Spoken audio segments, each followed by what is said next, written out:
Look at this cricket team. Everyone looks different, but they play together as one team. Now you can ask, how can people who are so different still work together? Just like a team, India is full of differences, yet united as one country. People in India follow different religions and respect each other. They celebrate many festivals, spreading joy and happiness everywhere. India speaks many languages, but their feelings are the same. Their clothes are different, colorful, and beautiful. Every region has its own tasty food.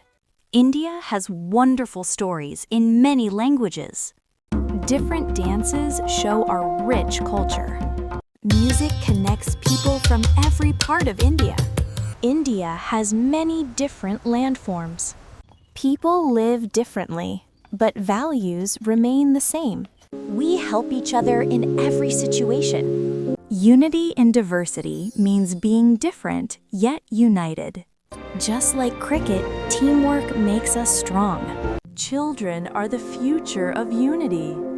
Because unity makes our nation strong. Together, we shine brighter. This beautiful togetherness is called unity in diversity. Different in many ways, yet united as one nation. Thank you for watching.